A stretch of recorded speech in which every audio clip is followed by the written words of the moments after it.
Okay, folks, it's your buddy Mike Messier, Mike's Instant Movie Review.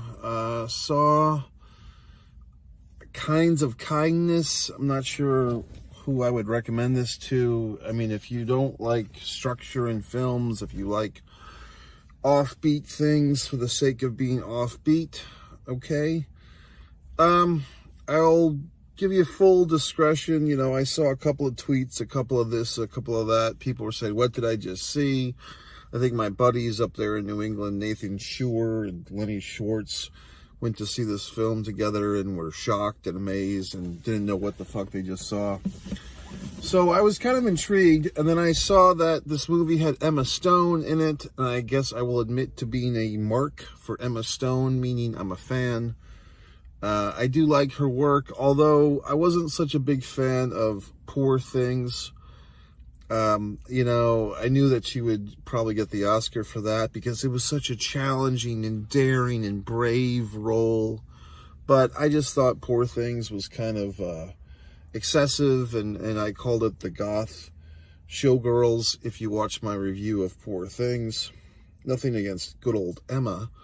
I did like her in La La Land, and actually one of the best things, if you haven't seen it, is this skit she did maybe 4 or 5 years ago on good old Saturday Night Live called The Actress. I guess Emma Stone is one of these frequent guest hosts, okay? The Five Timers Club, all this stuff. But Emma Stone in The Actress SNL skit, it's called The Actress, very funny little skit. God, that's my neck. So here's my deal, okay? I will say this, my hot controversial take. I feel like Emma Stone is on this crusade to prove that she can take any hunk of shit script and make it watchable with her wonderful talents and her lovability and she's hot, but she's not too hot. She's pretty, but she's not too pretty. She's a great actress, but she's not, Laurence Olivier's granddaughter. It's like she's on this, I will not be a typical leading female. I will not be Julia Roberts in 1995. I will not be Sandra Bullock in 1998. I will not be Reese Witherspoon in 2002. I will not be whoever the fuck. I will not do romantic comedies. I will do these edgy fucking movies that nobody understands, and they will have to give me awards for them, because I will break the spirit of the movie-going public and the critics by bringing my wonderful acting to these horse shit of scripts. Now, I think she got away with it with Poor Things. There was enough smoke and mirrors and weird shit going on in Poor fucking Things to win her a wonderful Oscar and all the acclaim that goes with it. And La La Land was relatively safe. I enjoyed it. I thought it was a good movie, but it wasn't breaking boundaries. This, I guess you could say it's breaking boundaries. Now, here's another thing, folks. This, what the hell is this movie about? This, whatever the fuck it is, Kinds of Kindness. I mean, I saw other people Twitter fuckering that the guy who wrote this thing, directed this thing, I guess he's in it as well. What's his, Yoakum or Yoko or whatever the fuck. I guess he's supposed to be like, oh, he's this non-traditional filmmaker, holy horse shit. Oh my God, he's going to save cinema from itself. He's going to save cinema from structure and beginning, middle, end, and making sense. Whatever the fuck. I guess he probably made some goddamn great movies that I'm not aware of. Did he make Poor Things? I don't fucking know. But whoever he is, I guess he's the God, Lord and Savior of fucking non-traditional movie making this week. And we should all bow at the altar of this asshole, but I won't. So let's get into it. What's this movie about? Well, from what I gathered, there's this odd cult type of thing where Willem, once again, the most pretentious names, William, sorry. It's not William, it's Willem. Willem, okay, asshole. Willem Dafoe, yes, I like him. He's a good actor, all that horse shit. What's the one that he did? That one. It was a firefight. That movie from 20 years ago. They tried to make a fucking sequel to it like 7 or 8 years ago, and it stunk. God, it was on the tip of my tongue. The brothers or the whatever the fucks.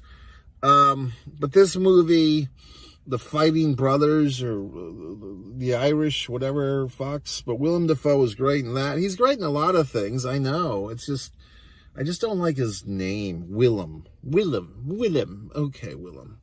So we got Willem walking around in a fucking G-string at 70 years old, or whatever the fuck he is, kissing up on young Emma, 31-year-old Stone, whatever she is.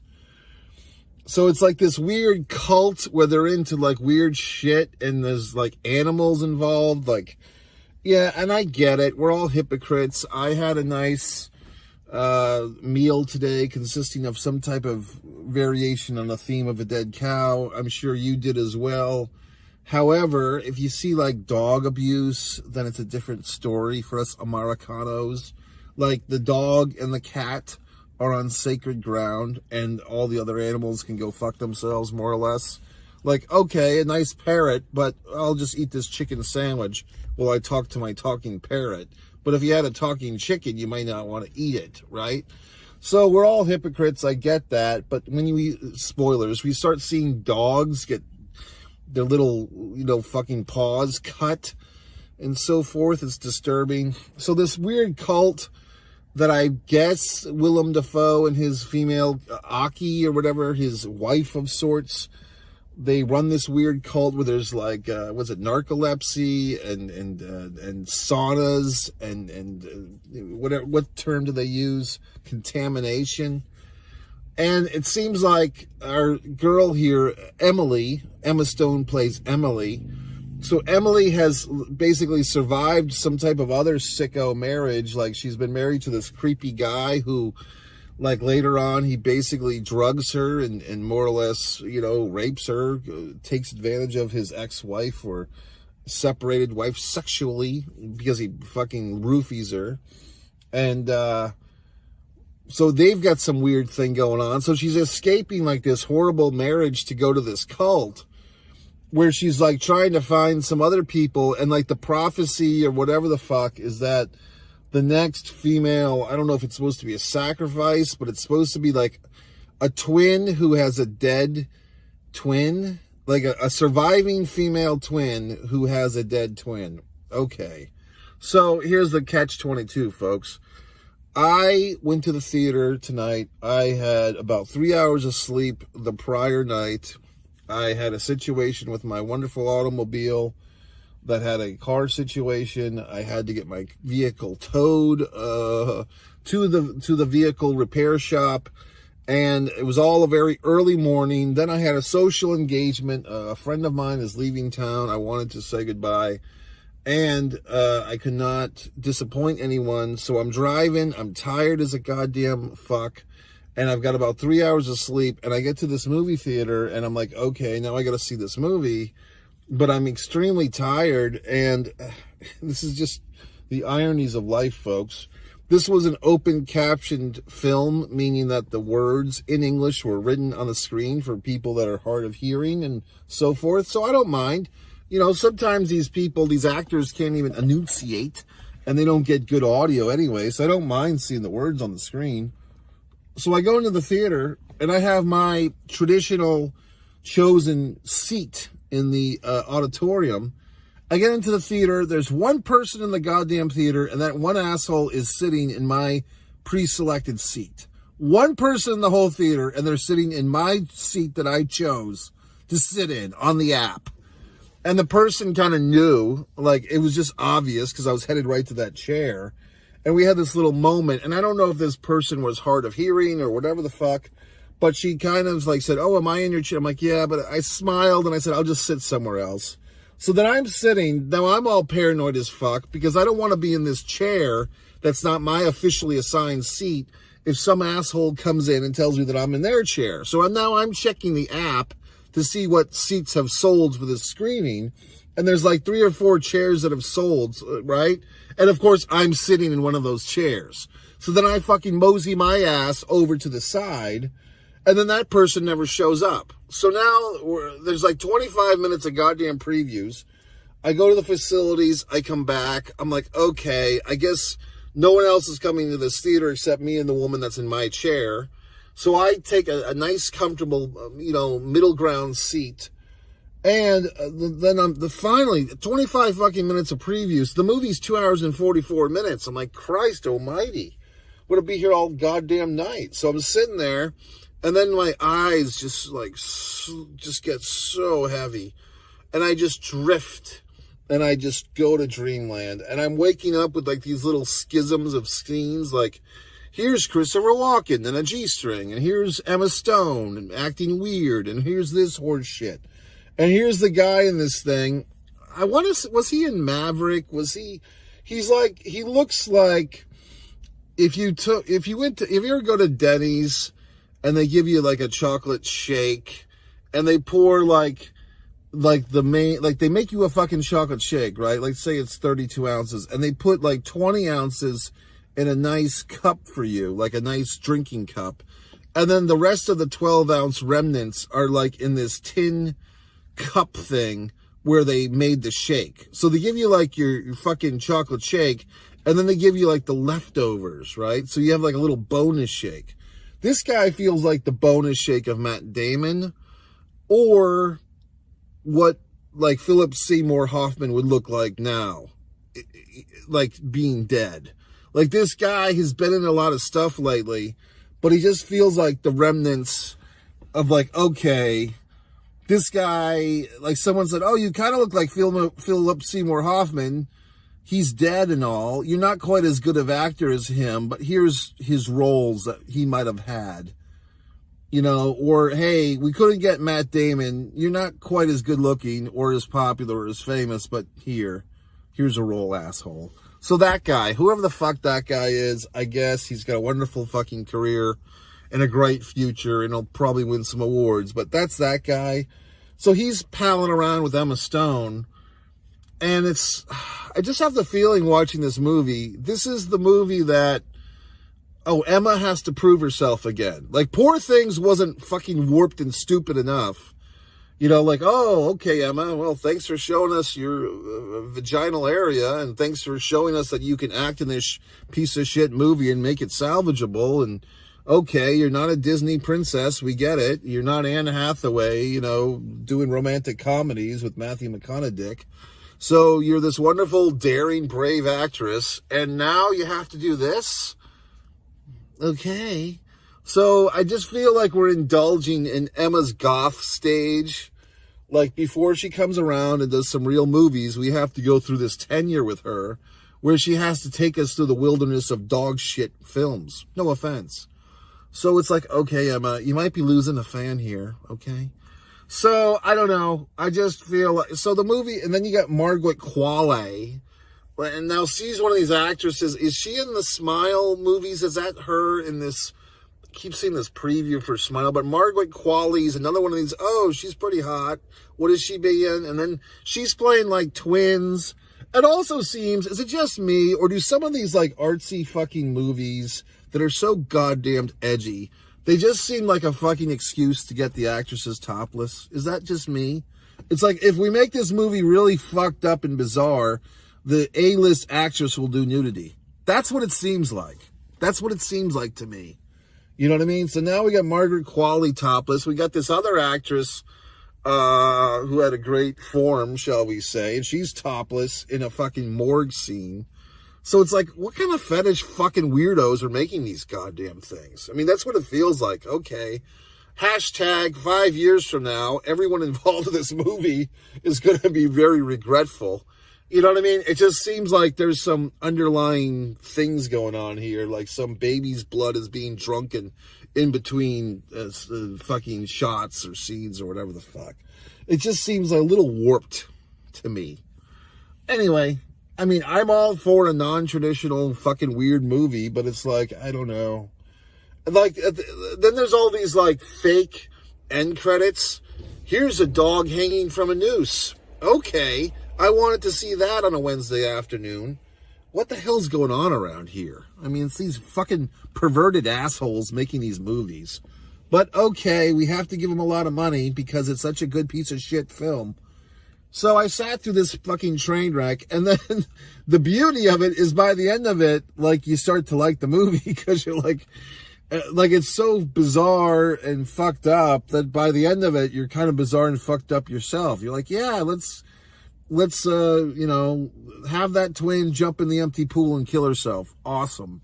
You know what I mean? Like, let's go to the morgue again. Let's fucking take the veterinarian lady and stab her in the neck. Like, you're getting into this weird shit.